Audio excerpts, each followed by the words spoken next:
David, I thought we were friends. This video is the story of how I created this piece. It's called The Even Blacker Page, and it's possibly, as we'll see, one of the most difficult pieces ever to be written for solo drums. I gave it to my friend Yogev Gabay about a month ago, and he just this morning sent through his first successful take of the entire piece, which you can hear at the end of the video.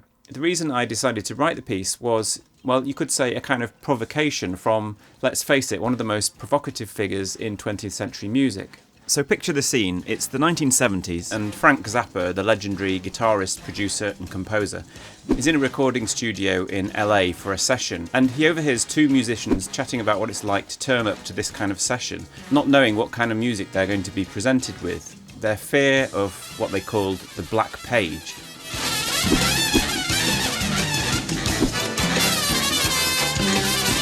Now, Frank is no ordinary rock musician.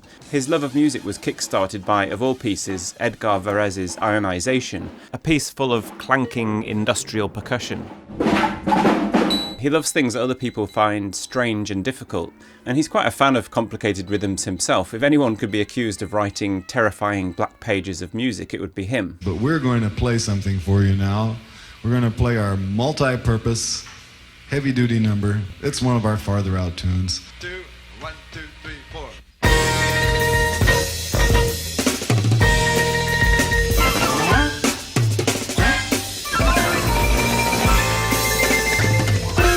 He's also never one to turn down an opportunity to cause a bit of trouble or stir up the status quo. So all this sparks in him an idea. He'll show those guys what a black page really looks like. He'll write a new piece called The Black Page, and he'll make it some of the most fiendish music he's ever written. We were at rehearsal. Frank walked into the room with his, monster gallon-sized coffee pot thing that he always carried around, and his briefcase. And he came into the stage and set down his stuff and popped open the briefcase and pulled out this sheet of music and handed it to me. And he said, "What do you think about this, Bozzio?" And I looked at it, and it was The Black Page. My words were, "Gee, Frank, I'm impressed." It was a really complex piece of music. There were parts I could sight read, so that was no problem, but there was some, as he called it, statistical density to the piece. So there was a lot of notes, and I had to work on it. So I just chipped away at it for 20 minutes a day, and in a week or two, I had it under my fingers and could play it for Frank.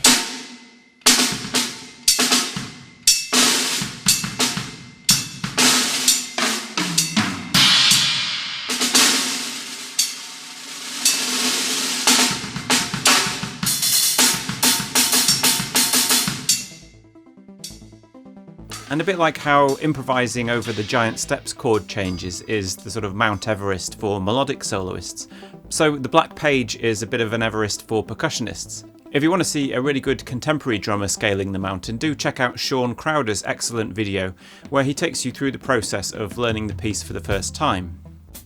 I spent 2 hours or so solidifying the rhythm between today and yesterday, and then I spent 2.5 hours just trying to work out which drum I'm going to hit when, and I've still got some more work to do on that. But I think the piece is due for an upgrade. As Shawn demonstrates, the piece has its challenges, but for today's percussionists there are really only a couple of spots that cause much discomfort. I reckon we can write something that's far more challenging whilst still being playable by today's top drummers. So that's where Yogev comes into the picture. And if blackness is a measure of a piece's difficulty, well, let's see just how much blacker we can get. Boots, black, belt, black, one hat. Black. One way we can get a sense of the scale of the challenge is to think of blackness as kind of like the known universe. So we used to live in a world where a beat was only split into divisions of 2. A whole note became a half note, became a quarter note, 8th, 16th, and so on. Then some Galileo of notes took out his musical telescope and said, hey, what happens if we want to play 3 notes in the time of 2, or 5 notes in the time of 4, or 7 notes in the time of 8? Our understanding of the musical universe expanded, and we got what we call tuplets. But then somebody else launched a Hubble Space Telescope, a musical Hubble Space Telescope, and spotted an even more distant musical galaxy, the nested tuplet. A nested tuplet, as you probably guessed, is a tuplet inside a tuplet. So if we've got 3 in the space of 2, We could also have 5 in the space of these 2. And Zappa's understanding of the musical universe included these nested tuplets. The hardest section in the black page is this one.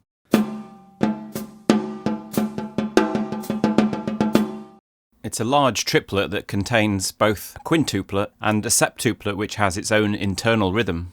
This is the weird one. This is like a giant triplet which spans the whole bar, so there are 3 main pieces, and each of those 3 main pieces has a distinct rhythm, and you just have to get used to squeezing that rhythm into that pulse.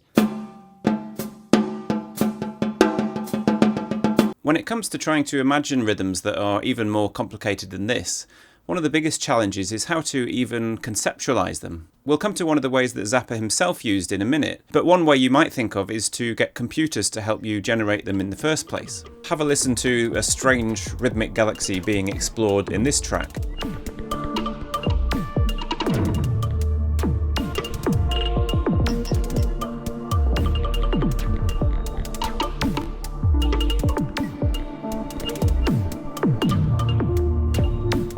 This is a little demo by the composer and sound designer Richard Devine, and it uses a piece of software called Nestup. Nestup stands for Nested Tuplets, and it was designed by programmer Sam Taragagian and composer Alex Van Gils, specifically to explore these outer edges of the known rhythmic universe. In a DAW like Ableton, it's actually pretty tricky to even write a simple tuplet. It's all designed for that world before Zappileo Zappilei got his musical telescope out, a world where units of time are just halved and quartered. But Nestup makes making these rhythms much more simple. It's built around the concepts of containers and subdivisions.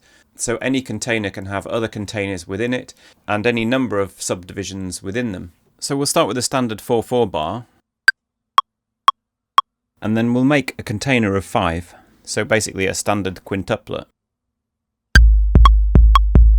Then let's try making a triplet over the first and second beat of that quintuplet. But now we don't have to stop there. I'll make another very fast quintuplet over the first beat of that triplet. So this is already a layer deeper than anything Zappa wrote in the black page. It's a doubly nested tuplet. And there's still a bunch more things we could try. We could scale the whole thing so it's a third faster. Or we could even rotate the whole thing so it starts a third of the way through that original quintuplet. That's black magic. So you can see it's crazy how quickly you can build up really complicated and unusual rhythms. I'm sure Zappa would have thoroughly approved of this. But the challenge now is, how do we pass on the information a performer will need to recreate such a rhythm? If you watched the video I did a while back on what I called quantum rhythms, I talked about the act of fixing a rhythm in notation and how that doesn't always work, because even though it's theoretically accurate on the page, it's not something that any player will ever be able to accurately recreate. But here the problem is even worse. Once I wrap my head around the Nestup language, it's pretty easy to generate some really unusual rhythms. The problem is I can't even conceive what I've just created, let alone find a way to write it down. The only way I might be able to make it work would be if I literally just gave a copy of the computer rhythms to Yogev and asked him to imitate them. But that feels like cheating in this case. To create the blacker page, we do need an actual page of music, right?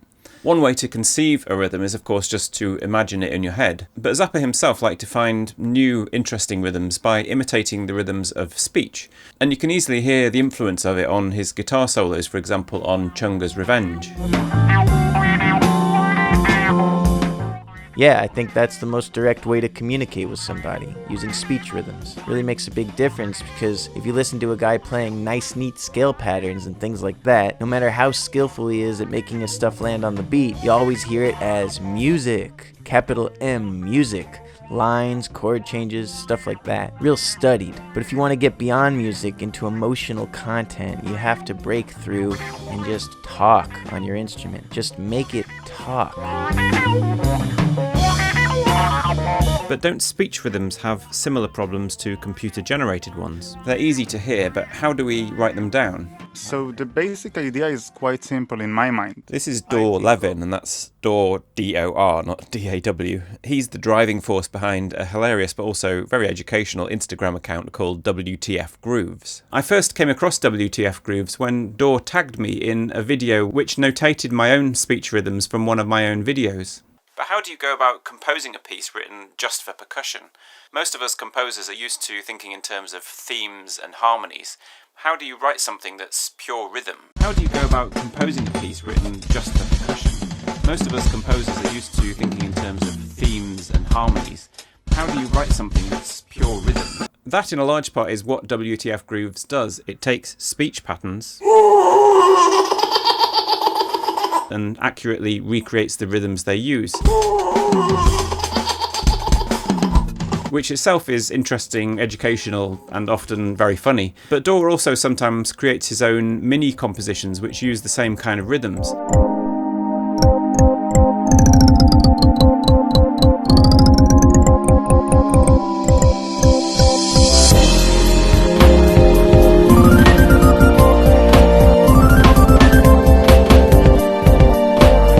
And most importantly, he sometimes gets real performers to play them.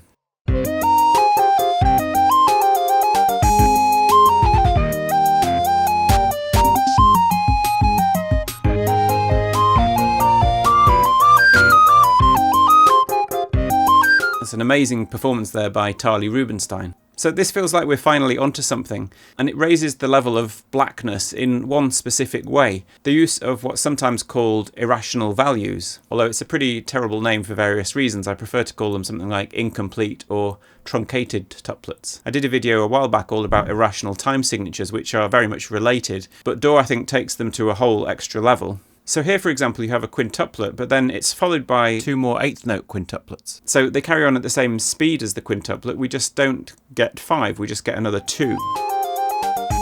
So in Dor's system of notation, this becomes a bar of 4 2/5 4.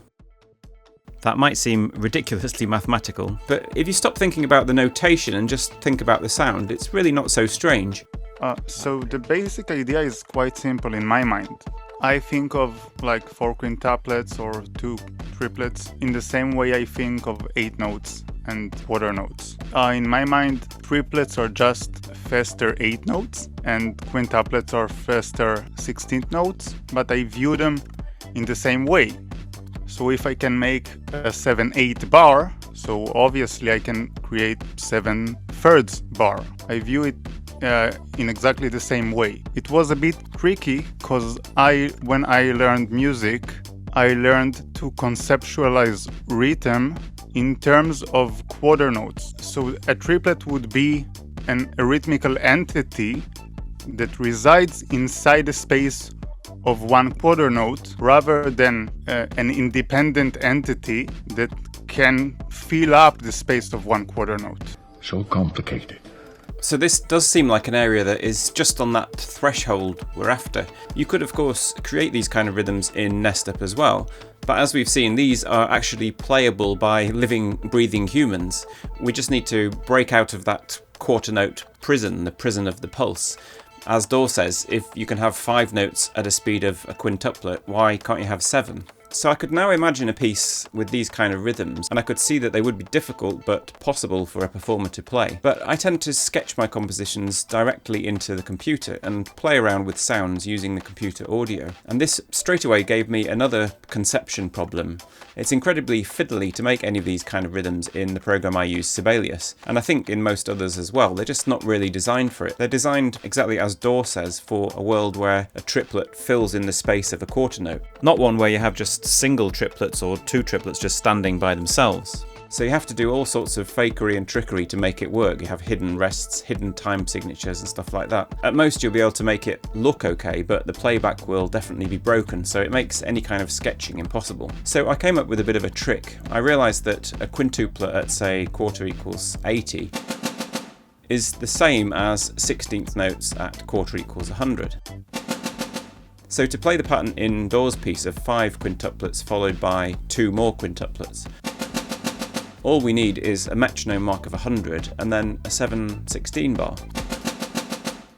And then for any other kind of tuplet, we just need the matching metronome mark, and we can keep the entire piece in 16th notes, just changing the metronome mark. So this makes it much easier to play around with in Sibelius. You can make any bar length and simply change the metronome mark when you want to move from one kind of tuplet to another. And with a bit more calculation, you can find the metronome mark for a nested tuplet. So you can end up, like I did, playing around with truncated nested tuplets, which are most definitely blacker as a concept than anything Zappa ever wrote.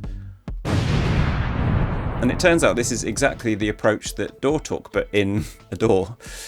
In Ableton, he also keeps the 16th note the whole time and just changes the metronome mark as he needs to, which has the added advantage that he still has an accurate grid that lines up with the notes. So we've nearly got everything we need now to create our piece. There's just one final piece of the puzzle, and that's finding the best way to notate this rhythm to make it as easy as possible for the player to read and understand. Of course, no one would be happy with a score that changes tempo every bar.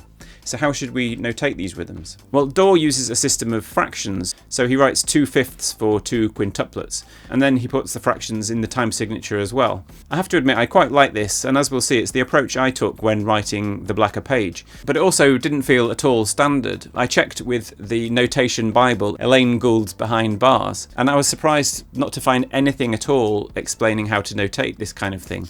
Proof that we really are on the cutting edge here.